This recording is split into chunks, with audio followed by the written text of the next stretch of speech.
Barangay Hinebra Johnny Abarrientos mga bro, matinding sinabi kay Ralph ko at Justin Brownlee unstoppable sa Commissioner's Cup. So nahirapan nga itong Barangay Hinebra sa Phoenix Fuel Master mga bro, lalo na noong mainit pa si Jason Perkins at Ken Taffen. Pero mabuti na lang at nakapag-adjust itong si Coach Timcon sa kanyang rotation.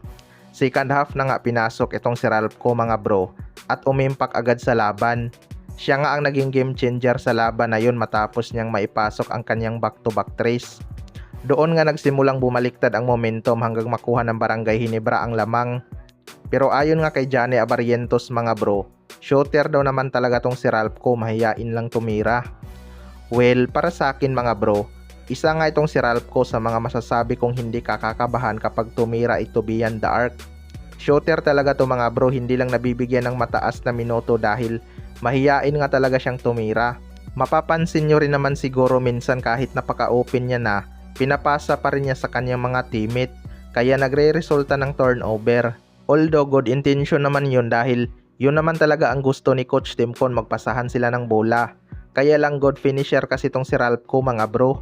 Dapat talaga kapag open siya, wag na siyang magdalawang isip na tumira para mas tumaas pa ang kanyang kumpiyansa at syempre mas magiging diretsa sa labas na makakatulong sa kanilang spacing. Sa kabilang banda naman mga bro, Justin Brownlee unstoppable sa Commissioner's Cup.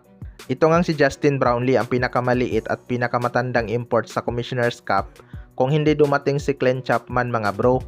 May mga fans nga ang nagdududa kay Justin Brownlee bago ang laban dahil inconsistent kasi ang performance nito sa mga nagdaang tournament at parang nakikitaan na ng pag-decline sa kanyang laro. Pero pinatunayan nga ni Justin Brownlee mga bro na kaya niya pa rin makipagsabayan kahit maraming nagdududa sa kanya. Halos sa lahat ng import nga ay si Justin Brownlee lang ang consistent sa 30 plus points. Hindi lang sa scoring mga bro, all around nga ang kanyang ginagawa. Mahirap nga yan para kay Justin Brownlee mga bro dahil bumabantay pa to ng mga malalaking import. Patunay lang na ibang klaseng Justin Brownlee ang naglalaro ngayong Commissioner's Cup. Unstoppable nga itong si Justin Brownlee sa opensa. Sana lang talaga mga bro hindi masagad si Justin Brownlee sa elimination rounds. Dahil kita naman natin kung gaano siya kapagod after ng laban. Kayod kalabaw pa rin kasi itong si Justin Brownlee dahil wala nga silang big man na kayang bumantay sa mga malalaking import. Kaya kay Justin Brownlee nakatuka ang depensa sa kanila.